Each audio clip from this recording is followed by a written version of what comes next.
Grandpa, run! My granddaughter's scream shattered the peace of our family cruise. Her eyes, wide with fear, begged me to leave the luxurious liner we had boarded together. I decided to listen, and it saved my life. You won't believe what my son wanted to do. Before we continue, please subscribe to the channel and let us know where you are listening in the comments. My hands trembled slightly as I reached for the coffee pot. Not from age, mind you, from something I couldn't quite name yet. The kitchen felt peaceful in that golden afternoon light. Everything in its proper place. 35 years I'd lived in this house, and I still loved these quiet moments. The coffee percolated with its familiar rhythm, while I arranged my favorite mug on the granite counter. Simple pleasures had become more precious since retirement. Then the phone rang.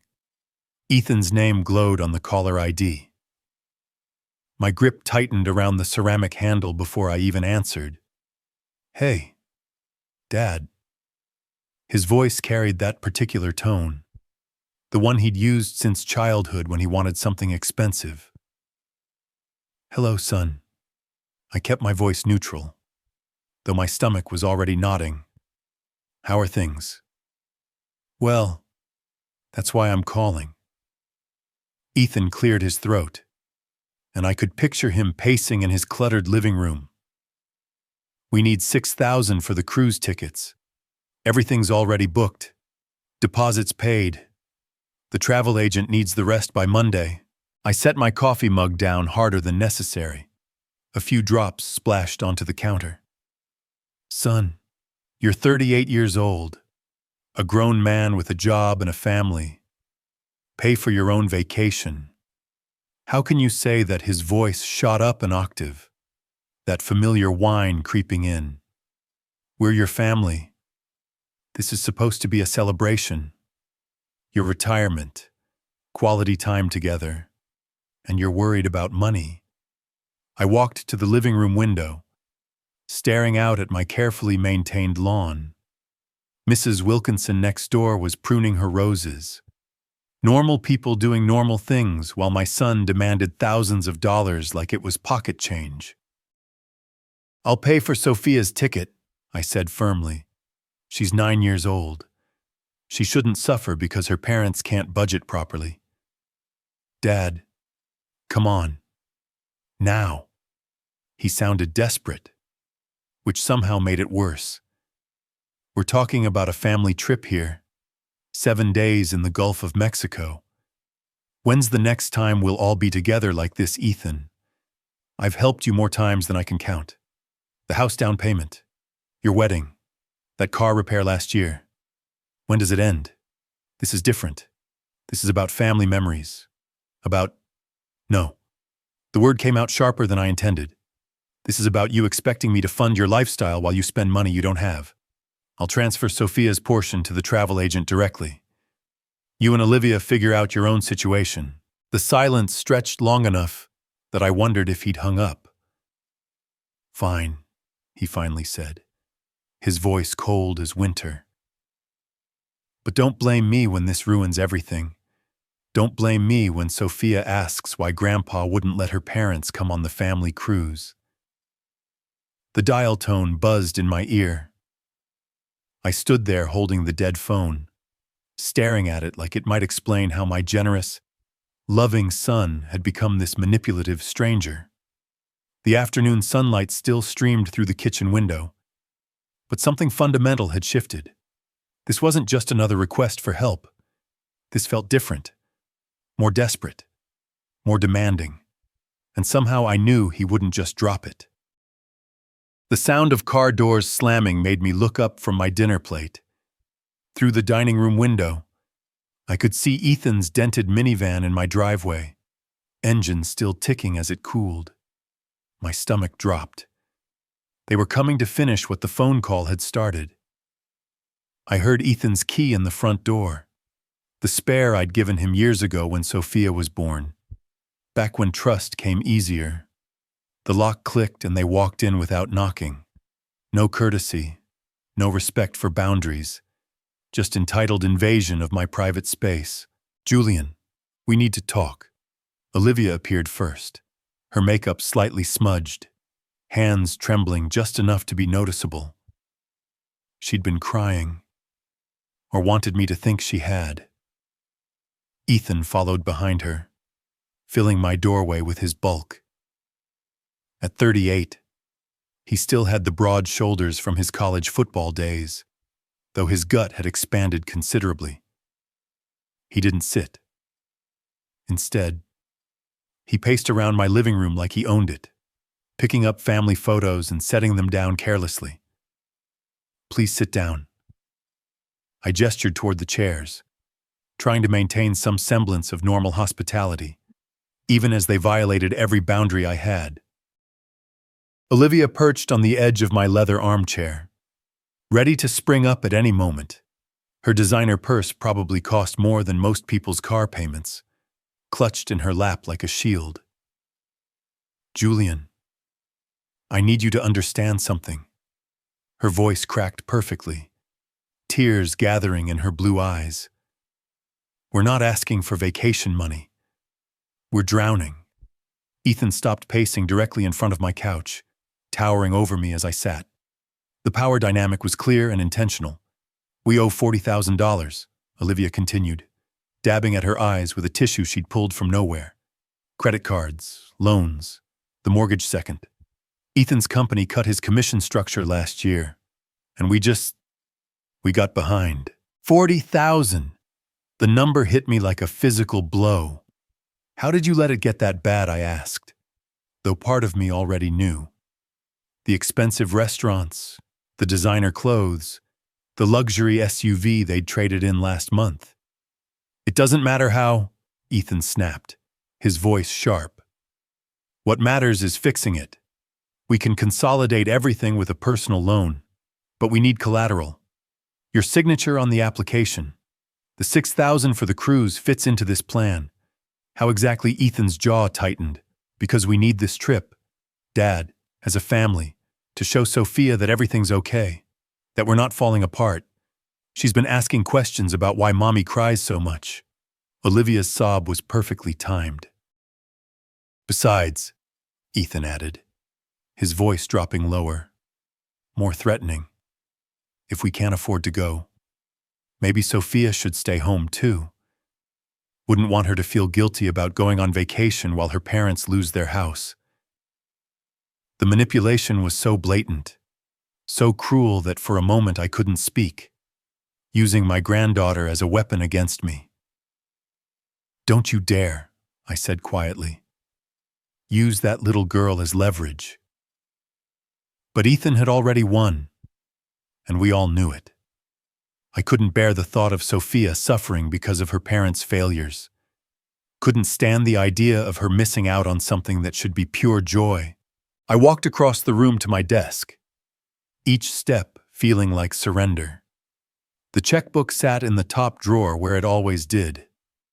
My hand shook slightly as I wrote out the amount. 6,000. This is the absolute last time, I said as I tore off the check. Do you understand me? The last time I bail you out, Ethan snatched the check before I'd finished speaking, barely glancing at the amount before folding it into his wallet. Thanks. Dad. Really, this means everything. But he was already walking toward the door, Olivia close behind him. No gratitude, no genuine relief, just the satisfaction of getting what they'd come for. The front door closed behind them with a soft click. I stood alone in my living room, staring at the empty checkbook in my hands. The house felt violated, contaminated by their desperation and my own weakness. Outside, Ethan's minivan roared to life and pulled away. 6,000 for 7 days at sea with people who saw me as nothing more than an ATM with a pulse. Each step up the stairs felt heavier than usual. Not from physical exhaustion, though my legs certainly felt the weight of 65 years more acutely tonight. The emotional toll of the day's confrontations had settled into my bones like winter cold. I pulled my old leather suitcase from the bedroom closet, the one Eleanor and I had used for our honeymoon in Hawaii 42 years ago. The brass clasps still worked perfectly, though the leather showed its age in gentle creases and worn corners. Packing had always been methodical for me.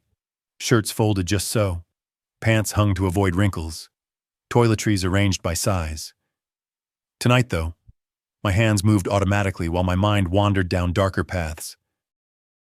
When had Ethan become so entitled? When had my help transformed from generous assistance into expected tribute? I opened my dresser drawer to grab socks and accidentally pulled out the file folder underneath, the one where I kept important financial documents, bank statements and receipts scattered across my bed like evidence of some crime. The house down payment receipt stared up at me. $150,000 5 years ago when Ethan claimed he'd found the perfect starter home for his family. Just need help with the down payment. Dad, we'll handle the monthly payments ourselves. Underneath that, the wedding expenses. $25,000 for what Olivia called a modest ceremony at the country club. Another $12,000 for their honeymoon in California. We want to start our marriage right, Ethan had explained. No stress, no debt hanging over us. Car repair bills, $5,000. When Ethan's transmission died 3 years ago, I can't get to work without a car. Dad, I'll pay you back as soon as the insurance check comes through. The insurance check never came. I sat on the edge of my bed, surrounded by paper trails of my own foolishness. 27 years of emergencies and just this once requests. Each one seemed reasonable at the time. Each one came with promises of repayment that never materialized. My calculator sat on the nightstand. Old habit from my business days. Always double-check the numbers. I punched in figures with growing disbelief. 150,000, 25,000, 12,000, 5,000. Smaller amounts over the years. Car insurance, medical bills, Christmas gifts that turned into Christmas loans. The total climbed past 220,000, nearly 250,000 over Ethan's adult life. The number stared back at me from the calculator's green display. Each digit a reminder of my own weakness. I'd worked 40 years building that nest egg, saved and invested and planned for retirement, only to watch my son treat it like his personal piggy bank. A photograph of Sophia had fallen from the folder. Last Christmas morning, her gap-toothed smile bright as she opened presents. She'd hugged me so tight that day, whispered, "I love you, Grandpa," in my ear. While Ethan and Olivia argued about whose turn it was to do dishes, that little girl deserved better than parents who used her as emotional leverage. She deserved a grandfather strong enough to protect her from their dysfunction, even if it meant protecting her from them. I gathered the documents and returned them to the folder, then resumed packing with renewed purpose. 7 days at sea lay ahead. 7 days with my granddaughter, watching her discover the wonder of ocean sunsets and tropical islands.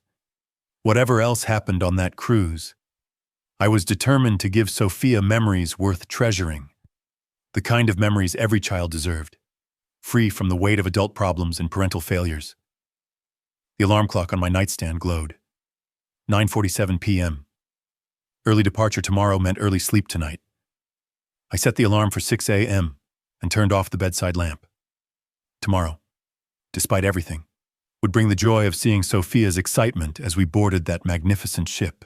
When I sat down in the cramped middle seat of Ethan's car the next day to get to the port, it felt like a cage, but Sophia's presence next to me made it bearable. She was waiting on the porch when Ethan's damaged minivan pulled into my driveway, holding a worn paperback copy of The Secret Garden and practically trembling with excitement. "Grandpa, look what I brought to read on the ship." She held up the book, its pages soft from countless readings. Frances Hodgson Burnett is my favorite author. "Do you think they have a library on board?" "I'm sure they do." "Sweetheart, I helped her adjust the seatbelt around her small frame, careful not to meet Ethan's eyes in the rearview mirror. The tension from last night's confrontation still crackled between us, like electricity before a storm. Olivia twisted in the passenger seat, adjusting her mirror to watch our interaction, her manicured fingernails tapping against the armrest in an irritating rhythm. Every few seconds, she'd catch my eye in the reflection and offer a cold smile that never reached her carefully made-up features. "Look, Grandpa." Sophia pressed her face against the window as we merged onto the highway. "The buildings are getting taller. It's like we're driving into a forest made of glass and steel." Her wonder was infectious. Despite everything, I found myself smiling genuinely for the first time since Ethan's phone call yesterday. Children see magic where adults see only concrete and commerce. That's Miami, princess. See that tall building with the pointy top? That's the Freedom Tower. It was built when my grandfather was young. Your grandfather, Sophia's eyes widened. That means my great-great-grandfather. Was he alive when dinosaurs roamed the earth? Not quite that old, I laughed, ruffling her dark hair. But he did see the first automobiles driving down dirt roads. Traffic thickened as we approached Fort Lauderdale. Ethan's knuckles were white against the steering wheel, jaw muscle twitching every time someone cut us off. The weight of yesterday's 6,000 checks seemed to press down on all of us differently. Burden for me, resentment for him, calculation for her. "Money can buy many things," Olivia said suddenly, her voice sugar-sweet, but with razors underneath. "But it can't buy genuine affection. Can it?" Julian. The comment hit its target perfectly. She wanted me to know that she saw through my relationship with Sophia, wanted to plant seeds of doubt about my granddaughter's love. I love Grandpa anyway. Sophia's voice rang clear and indignant. He's the best grandfather in the whole world, and money has nothing to do with it. My heart swelled with fierce protectiveness. This innocent child shouldn't have to defend our relationship against her own mother's jealousy. That's right. Sweetheart, you're my most precious treasure, worth more than all the gold in the world. Ethan's grip tightened further on the wheel. In the mirror, I watched his expression darken as he realized his daughter's loyalty couldn't be manipulated or purchased. It simply existed, pure and unconditional. The salt smell of the harbor began filtering through the van's ventilation system. Seagulls wheeled overhead, crying their raucous songs. Sophia bounced in her seat as massive cargo cranes came into view, followed by the first glimpse of cruise ship smokestacks rising like white towers against the morning sky. "Is that our ship?" "Grandpa, is that the Atlantic Majesty?" "Not yet, princess, but we're close now." Ethan's knuckles remained bone white against the black steering wheel, while beside me my granddaughter continued chattering about the approaching maritime wonderland. The contrast between her pure joy and his barely contained anger made my chest tight with foreboding. The relief of stepping out of that suffocating minivan felt like emerging from a cave into sunlight. My legs appreciated the stretch after 90 minutes of tension and cramped positioning. Around us, the cruise terminal buzzed with excited families wheeling luggage and pointing cameras at everything. But nothing could have prepared me for the first glimpse of the Atlantic Majesty through the terminal's floor-to-ceiling windows. "Sweet mother of pearl," I whispered, borrowing one of my father's favorite expressions.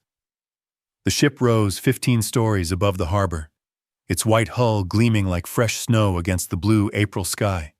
Elegant balconies dotted its length like jewelry on a grande dame's dress. At the top, multiple swimming pools sparkled in the morning sun while tiny figures moved about the decks. "Grandpa, it's not a ship, it's a floating palace." Sophia grabbed my hand, her paperback forgotten in her other grip. "How many people can fit on something that enormous?" 2,500 passengers according to the brochure. I squeezed her small fingers. Plus 1,200 crew members to take care of everyone. Ethan and Olivia approached with our luggage, their expressions mixing awe with something harder to define. Ethan's eyes kept calculating costs. The marble lobby visible through the windows, the uniformed staff greeting passengers, the obvious luxury of every detail. The security checkpoint separated us briefly into different lines. I watched Sophia bounce impatiently while a guard checked her small backpack. Her excitement so pure it made my heart ache. When had I last felt such uncomplicated joy about anything? Welcome aboard the Atlantic Majesty. Captain Reynolds' voice echoed through the terminal speakers. We're preparing for a magnificent 7-day journey to the Florida Keys. All passengers should be aboard by 11:30 for our noon departure. The gangway stretched ahead of us like a bridge between worlds. On one side, the familiar chaos of Miami Harbor. Car horns, diesel fumes, concrete. On the other, a floating sanctuary of luxury and leisure. Our shoes rang against the metal walkway as we crossed over the harbor water. Sophia held my hand tightly, not from fear, but from overwhelming excitement. The ocean breeze carried salt and possibility. Mr. Ashford, a crisp steward in brilliant white uniform, greeted us at the entrance. His name tag read, James, Julian Ashford, party of 4. That's correct. Wonderful. Mr. Ashford, you have the Ocean View Suite on deck 7, starboard side. Mr. Ethan Ashford, your interior stateroom is on deck 4. He handed us different colored key cards.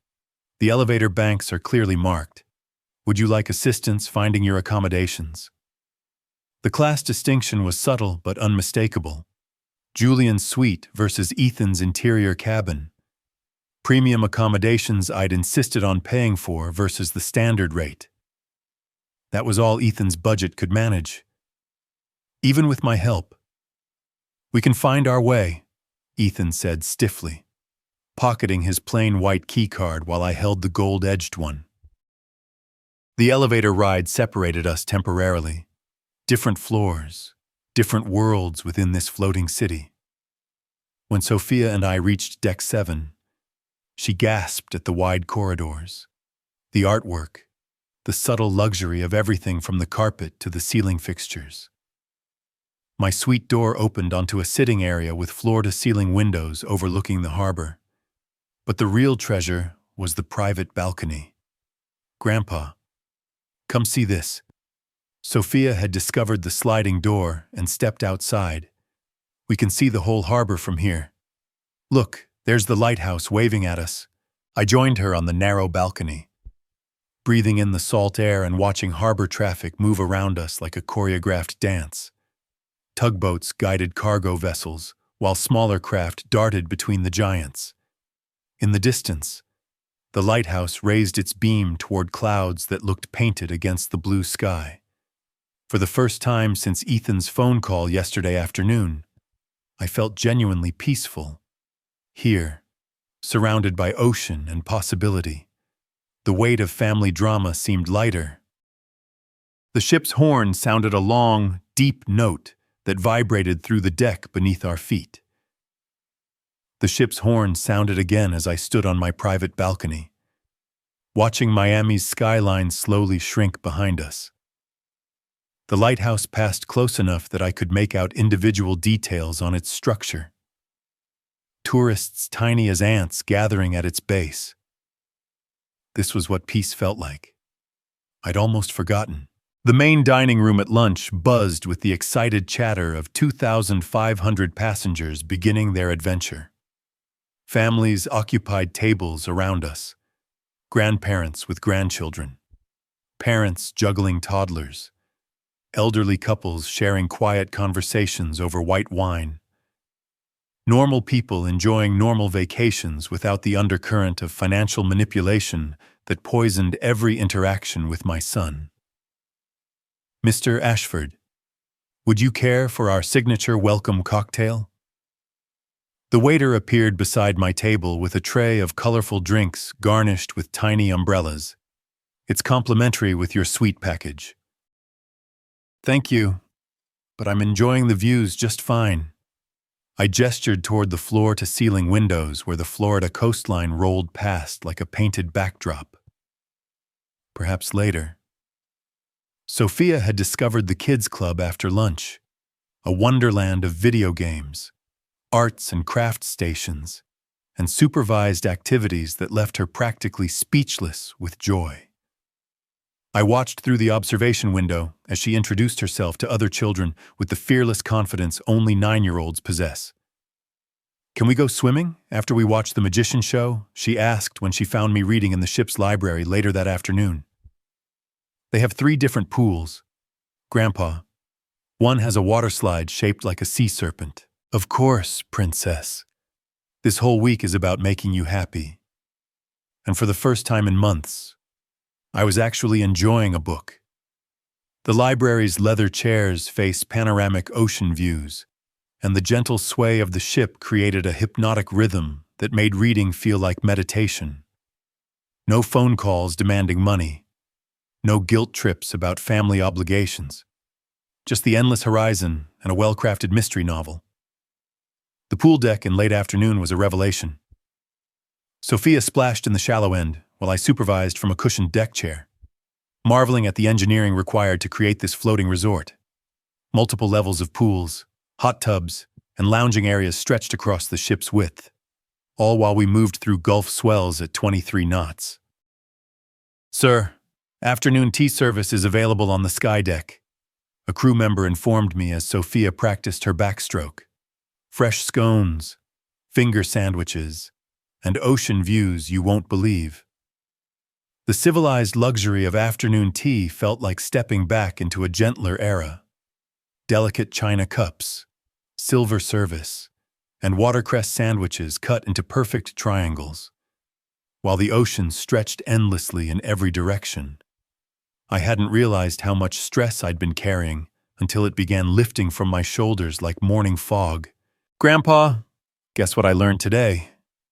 Sophia burst into the tea service area, still damp from the pool and glowing with excitement. They have a rock-climbing wall that goes up 5 stories. And tonight, there's a Broadway show in the theater. And tomorrow we can go snorkeling in Key West. Her enthusiasm was infectious. Despite everything, Ethan's manipulation, Olivia's jealousy, the financial pressure that never seemed to end, this moment was perfect. My granddaughter's joy, the peaceful rhythm of the ship, the promise of a week focused entirely on creating happy memories. As evening approached, I helped Sophia pick out clothes for dinner, while her parents prepared in their own cabin somewhere below. The formal dining room required resort casual attire, which gave Sophia an excuse to wear the sundress her grandmother had bought her last summer. "Do I look fancy enough for a real ship's dining room?" "Grandpa, you look like a princess." "Sweetheart, the most beautiful princess on the 7 seas." After tucking Sophia into her bunk bed in her parents' cabin and saying goodnight to Ethan and Olivia with strained politeness, I walked back to my suite, feeling genuinely grateful. Tomorrow we'd wake up in Key West's crystal blue waters. Sophia would snorkel for the first time, see tropical fish, collect shells on white sand beaches. The week stretched ahead like a gift. 7 days of pure joy with my granddaughter before returning to the complicated realities of family and finances. The sunset painted the Gulf in shades of coral and gold as I settled deeper into my deck chair, finally allowing myself to truly relax. The mystery novel lay open in my lap while gentle ocean swells rocked the massive ship like a cradle. Other passengers strolled past, pointing cameras at the horizon where the sun touched the water. This was peace. This was what I'd worked 40 years to earn. Then I heard running footsteps. "Grandpa?" Sophia's voice cracked with panic as she burst onto the upper deck, her face flushed and tear-streaked. She stumbled between deck chairs, frantically scanning the crowd until her eyes found mine. My book tumbled to the deck as I stood, immediately alarmed by her terror.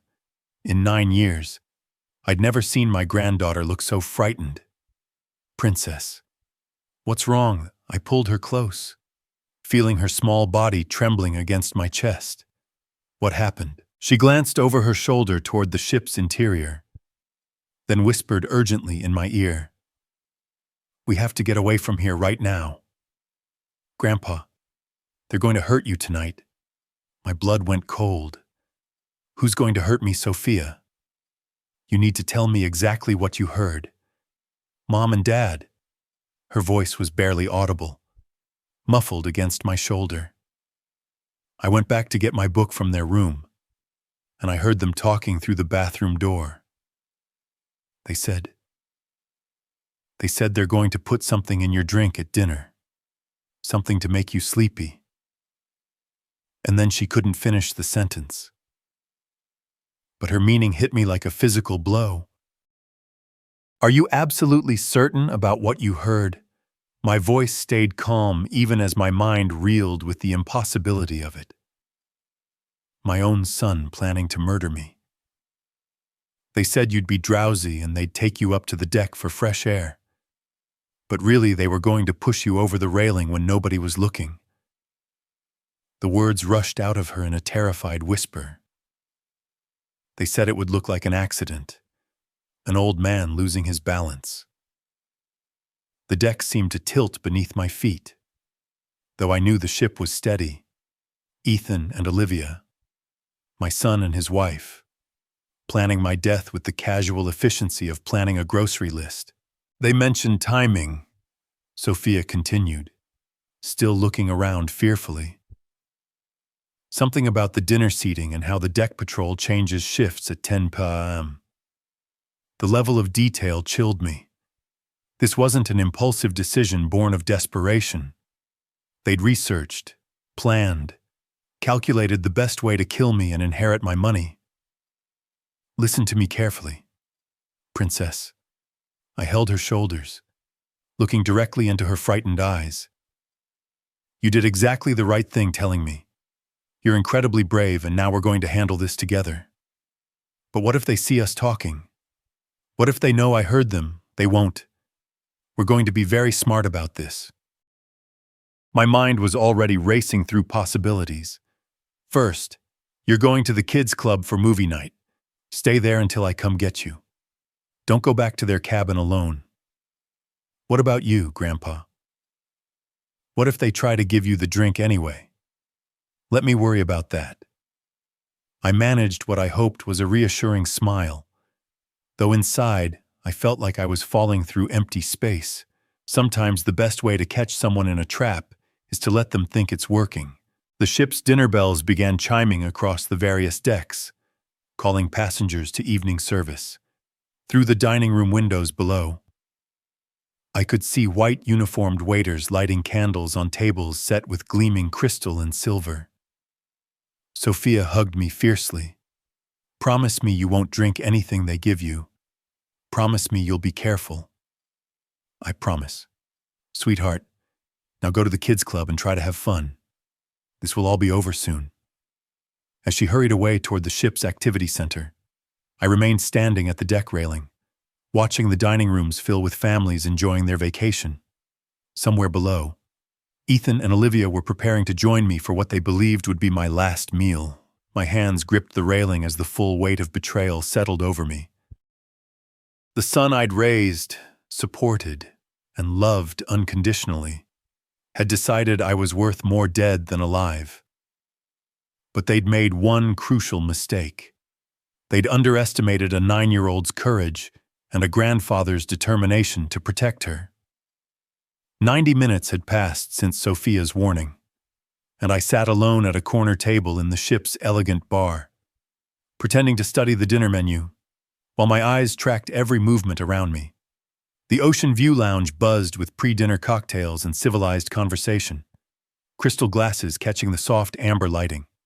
I'd positioned myself strategically back to the wall, clear view of all entrances, close enough to the bar to hear orders, but far enough away to avoid seeming paranoid. My phone lay beside the menu, voice recorder app ready, though the screen appeared dark. "Julian?" Ethan's voice boomed across the lounge with false heartiness. "There you are. Dad. We've been looking everywhere." They approached with practiced smiles. Ethan in his best vacation shirt.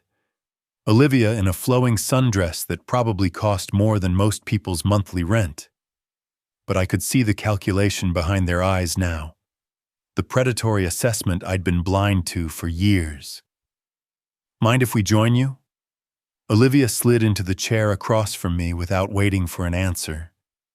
We thought it would be nice to have drinks together before dinner, like a proper family vacation. "Absolutely." Ethan signaled the bartender with an authoritative wave. "3 martinis, please, Grey Goose.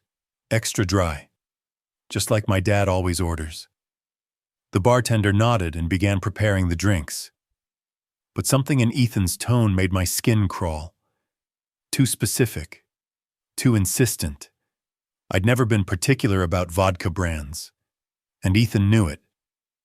"Actually," I said casually, closing the menu, "I'm feeling a bit queasy from the ship's motion today. Think I'll skip alcohol and stick to ginger ale." Ethan's smile faltered for just a fraction of a second. "Come on, Dad. 1 martini won't hurt. We're celebrating our family time together. The last family time we might have," Olivia added with what she probably thought was meaningful sentiment. "Who knows when we'll all be together like this again." The irony of her words would have been darkly amusing if the situation weren't so terrifying. She was right. This might indeed be our last time together, but not for the reasons she was pretending. "Thanks, but my stomach's been bothering me since lunch." I gestured toward my midsection apologetically. "Sea legs aren't what they used to be at my age. You two go ahead and enjoy yourselves." Ethan's jaw tightened almost imperceptibly. "Dad, it's 1 drink for family harmony." The pressure in his voice was unmistakable now. He needed me to drink that martini. Needed it desperately enough to keep pushing despite my clear refusal. The realization that my son was trying to poison me hit me anew, though I kept my expression neutral. "How about this?" Instead, I stood up, pulling out my wallet. "Dinner's on me tonight. Both of you order whatever you want. Celebrate properly. I'm going to walk off this nausea and meet you in the dining room." Before they could protest further, I left enough cash on the table to cover their drinks and walked toward the lounge exit. Behind me, I heard Ethan's frustrated sigh and Olivia's sharp whisper, "He's being difficult." I made it appear as though I was heading toward the elevators, but instead ducked into the corridor leading to the guest cabin areas. Their interior stateroom was on deck 4, and the ship's layout made it easy to position myself near their door without being obvious. Through the thin walls, their voices carried clearly once they returned to their cabin 20 minutes later. "He suspects something," Olivia said, her voice sharp with frustration. "Did you see how he refused the drink? He's never refused alcohol before. Maybe he really is feeling sick from the ship. Don't be naive. Ethan, your father's been sailing before. He doesn't get seasick." Something clinked against a table, probably a glass being set down hard. "We'll have to be more direct." "What do you mean tonight?" "During his usual deck walk. You know, he always takes that stroll around 10 p.m. to look at the stars. The patrol shift changes at 10, just like we planned. 15 minutes with minimal security coverage." My hands shook slightly as I activated my phone's voice recorder, holding it close to the wall. "Push him over." Ethan's voice was barely audible. "It's the only way now. Make it look like he slipped on the wet deck. Tragic accident. Elderly man loses his balance. The insurance will pay out." and will inherit everything within 4 months. I'd heard enough. More than enough. Back in my suite, I replayed the recording 3 times, each playback making the reality more horrifying. My son's voice discussing my murder with the same tone he might use to plan a grocery shopping trip. The life jacket hanging in my closet caught my eye as I paced the small sitting area. They thought they were hunting a helpless old man. They had no idea the old man was now hunting them. The harbor pilot boat guided us through the reefs surrounding Key West. As I stood at the ship's rail, watching Florida's white sand beaches and colorful houses grow larger. My escape bag sat hidden behind a life preserver rack, packed with essentials and the recorded evidence of my son's murder plot. 14 hours had passed since I'd learned the truth.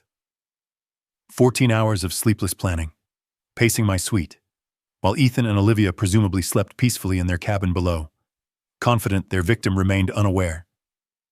The gangway lowered with mechanical precision as dock workers secured the massive ship to concrete pilings.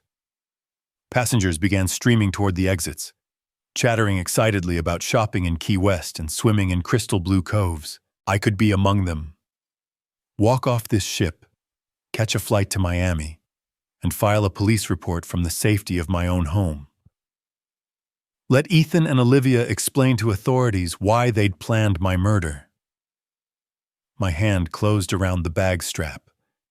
Grandpa, Sophia's voice rang out across the deck as she ran toward me, already dressed for shore excursion in her bright yellow sundress and sandals. Isn't it beautiful? Look at the water.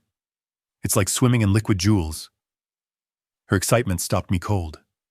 Behind her, I could see other passengers' children bouncing with anticipation, families preparing for a day of snorkeling and beach exploration. Normal families. Healthy families where grandparents didn't flee from murderous children. Princess, I need to handle some business matters on shore. The lie tasted bitter. Boring grown-up stuff. You go with your parents and have fun. Her face fell immediately. But you promised we'd go snorkeling together. You said you'd show me how to find conch shells. I know, sweetheart. But sometimes adult responsibilities. No. The word exploded from her with surprising force. Grandpa, please don't leave me alone with them. Please don't go. Something in her tone made me look at her more carefully. Fear. The same terror I'd seen yesterday when she'd warned me about the poison.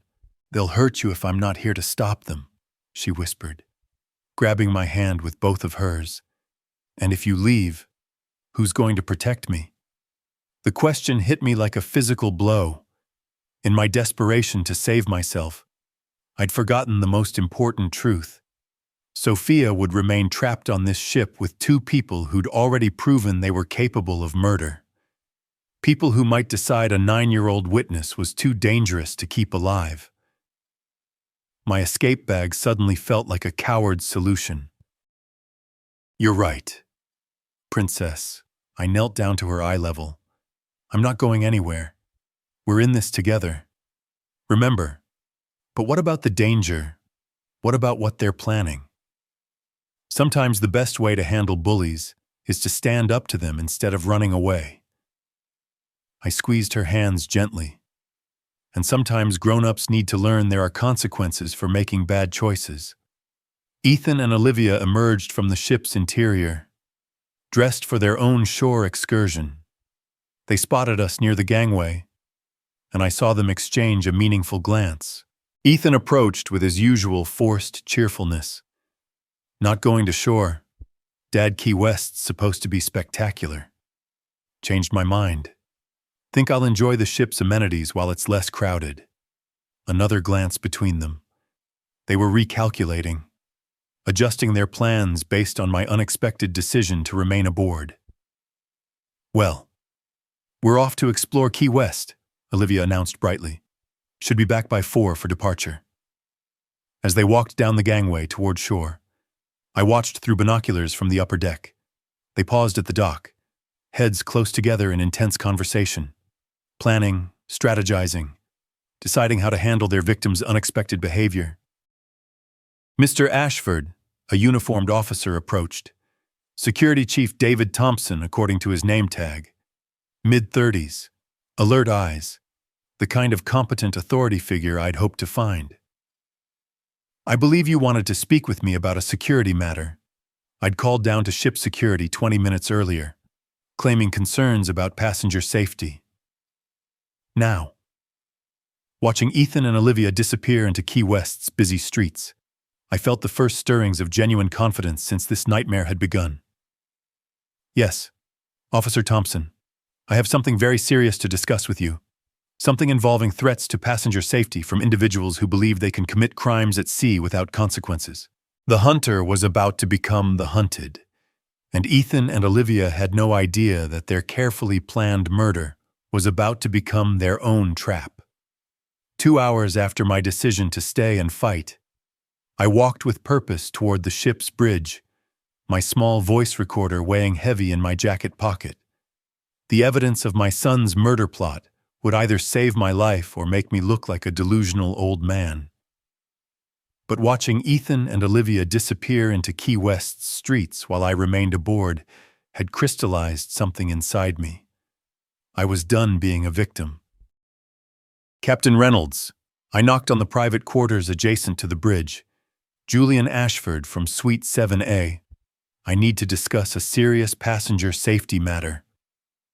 The captain was a weathered man in his 50s with the kind of steady gray eyes that had seen everything the ocean could throw at a ship. He gestured me toward a leather chair opposite his desk, clearly expecting some minor complaint about cabin service or meal quality. What can I help you with, Mr. Ashford? I placed my phone on his desk and pressed play. Ethan's recorded voice filled the small cabin tonight on deck. Push him over during late walk. The insurance will pay out and we'll inherit everything within 4 months. Captain Reynolds' expression transformed from polite attention to sharp focus. He listened to the entire recording twice, his jaw tightening with each repetition. Mr. Ashford, are you telling me your own son is planning to kill you on my ship? That's exactly what I'm telling you. And I have more evidence. I showed him the timestamps, explained Sophia's initial warning, detailed the failed poisoning attempt. They're going to try again tonight during my usual deck walk. The captain leaned back in his chair, studying me carefully. Why come to me instead of simply staying in your cabin or leaving the ship in Key West? Because I have a 9-year-old granddaughter trapped with 2 people who've already proven they're willing to commit murder. If I run, what happens to her when they realize she overheard their plans? Something in my voice must have convinced him. He reached for his radio. Security to captain's quarters. Officer Thompson. Priority 1. David Thompson arrived within 3 minutes. Mid-30s. Alert. With the bearing of someone who took passenger safety seriously. Captain Reynolds played the recording again while I explained the situation in detail. Sir, this is attempted murder conspiracy, Officer Thompson said grimly. We should contact authorities immediately. No. The word came out sharper than I intended. If you arrest them now, Sophia loses her parents. She's 9 years old. She needs them even if they're... I couldn't finish the sentence. Then what do you propose? The captain asked. Tonight, I take my usual walk on the upper deck at 11:30. They'll come for me just like they planned. But this time you'll be ready. Officer Thompson frowned. Mr. Ashford, you're asking us to use you as bait. That's extremely dangerous. I'm 65 years old. Officer, I can't outrun them or overpower them, but I can outsmart them. I met his gaze steadily. With your backup, we can catch them in the act and end this without destroying my granddaughter's life. We spent the next hour planning every detail: communication signals, positioning, backup procedures. Officer Thompson would be concealed nearby with 2 additional security personnel. Emergency whistle in my pocket. Hand signals if I needed immediate intervention. What about the little girl during all this? Officer Thompson asked. She'll be safe in the kids' movie night until midnight. She won't even know what's happening. As the meeting concluded, Captain Reynolds stood and shook my hand. Mr. Ashford, I've been at sea for 30 years. I've seen family disputes, financial desperation, even violence.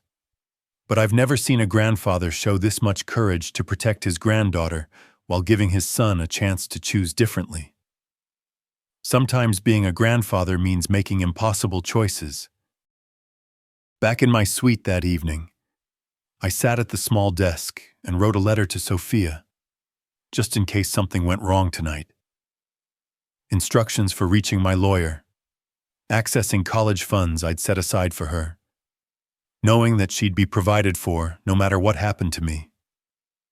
The sun was setting over the Gulf, painting the water in shades of gold and crimson. In 6 hours, I would either be dead at the bottom of the ocean or watching my son get arrested for attempted murder. I sealed the letter in an envelope marked for Sophia and tucked it into the desk drawer. At 11:25 p.m., I stood at my cabin mirror, checking my appearance one final time. Gray hair combed, cardigan buttoned, the picture of a harmless old man taking a contemplative evening stroll. The emergency whistle felt cold against my palm as I slipped it into my pocket and headed for the upper deck. The upper deck stretched empty under starlight, ocean waves lapping against the ship's hull 15 stories below. I positioned myself at the predetermined spot along the starboard rail, hands clasped behind my back like an elderly gentleman contemplating the infinite darkness of the Gulf. To any observer, I appeared completely alone and vulnerable. But Officer Thompson waited in the shadows near the lifeboat station, with 2 additional security personnel positioned at strategic points around the deck. My emergency whistle pressed warm against my palm, ready to signal the moment things went wrong. "Dad!" Ethan's voice emerged from the darkness behind me, artificially concerned. "What are you doing out here so late?" I turned slowly, unsurprised to find both Ethan and Olivia approaching from the deck entrance.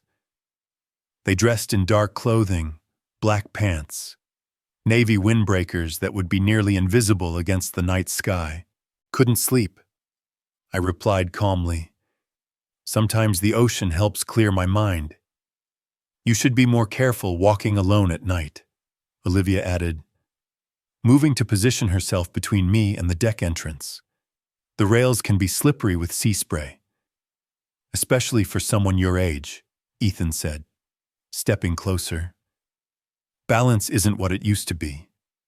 "Is it?" They were flanking me now, one on each side, gradually backing me toward the ship's rail. The choreography was smooth, practiced. They'd clearly rehearsed this moment. "Actually, my balance is fine."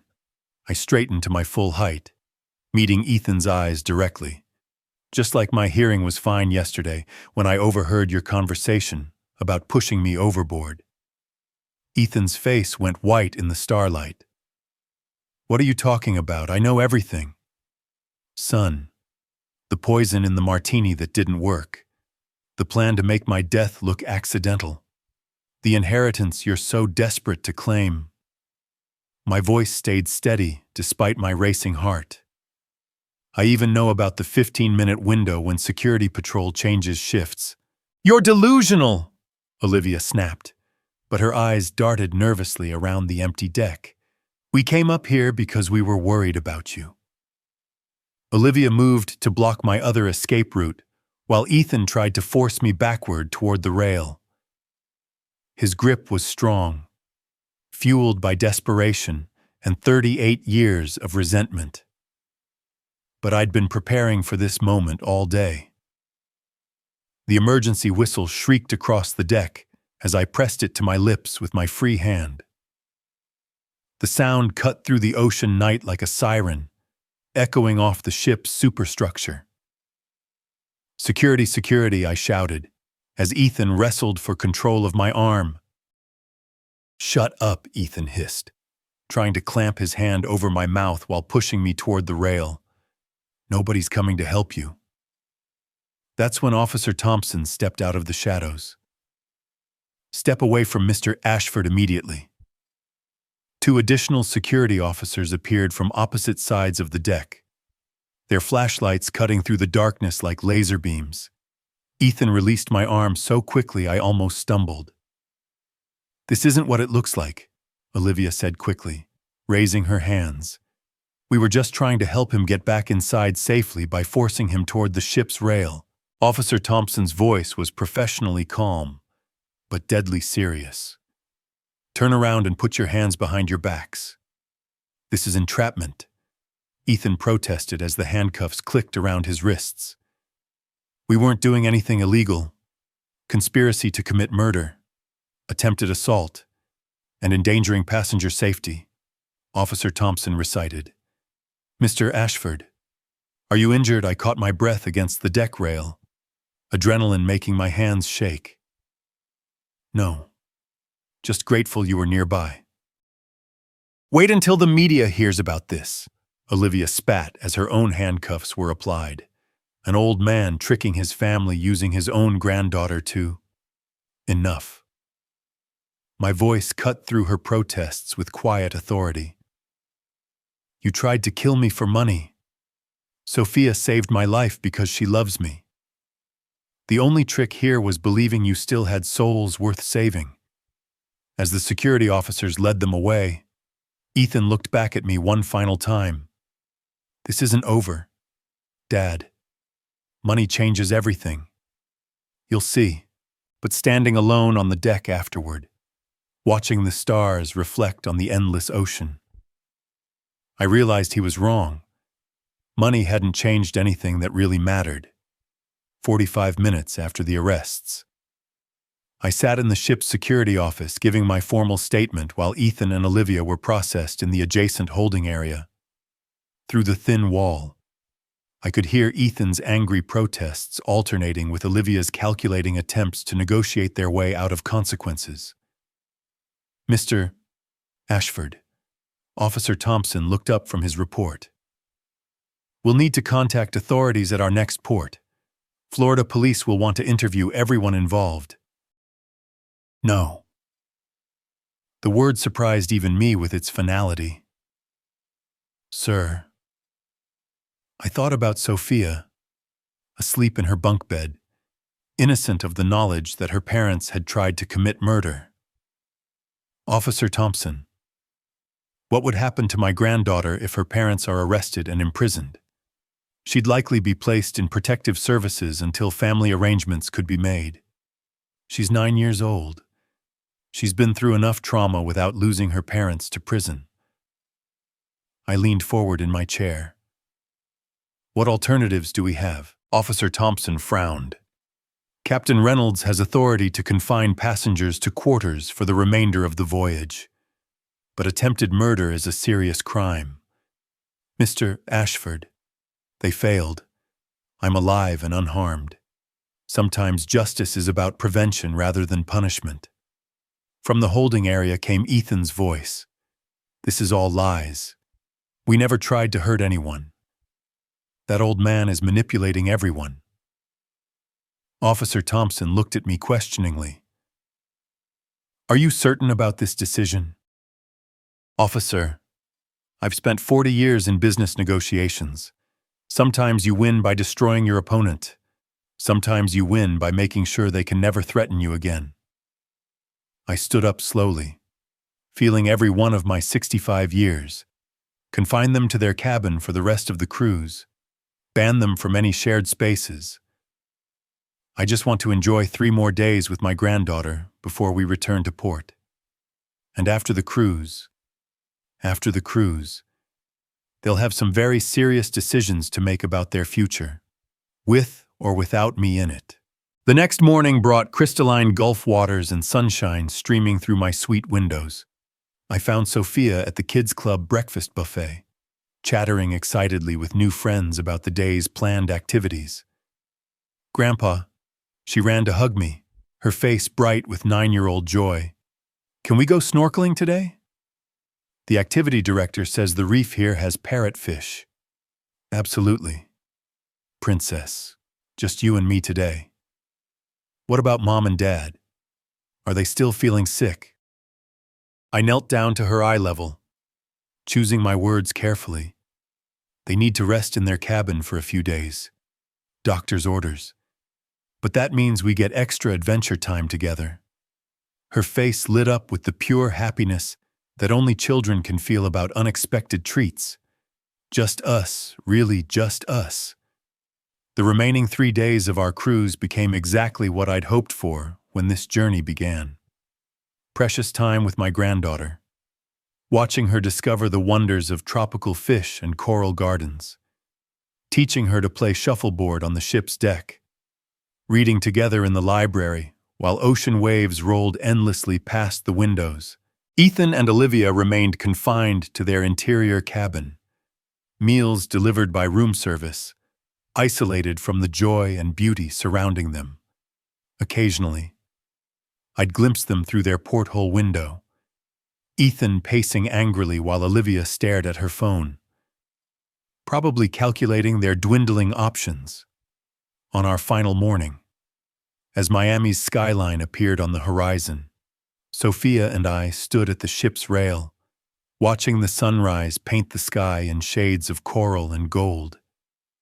Grandpa, this was the best vacation ever, she said, leaning against my side. Even better than I imagined. For me, too, sweetheart. For me, too. I felt the emergency whistle still in my pocket, a reminder of how close we'd come to losing everything. But we hadn't lost. We'd won, not through revenge or destruction, but through protection of what mattered most. As the ship docked in Miami and passengers began gathering their luggage, I kept one hand on Sophia's shoulder and one eye on the security officers, escorting Ethan and Olivia to a separate exit. They'd face their own consequences in their own time, but the little girl beside me would grow up knowing her grandfather had chosen love over vengeance, mercy over justice, and family bonds over the bitter satisfaction of punishment. Sometimes the greatest victory is knowing when not to destroy your enemies, but simply to ensure they can never hurt the people you love. The sun was fully risen now, warming our faces as we headed toward whatever came next. As the sun warmed our faces, Julian knew that true strength lay in forgiveness and protection. Sophia's laughter echoed like a promise of brighter days ahead. What a journey of betrayal and unbreakable bonds. If this story touched you, share your impressions in the comments below. What surprised you the most? Did it make you reflect on family ties? Ask any questions you have, and let's discuss them together. Your thoughts help build our community. Interact with the channel by liking and subscribing for more thrilling tales. To hear the next story, click the box on the left. Thank you for joining me. Until next time.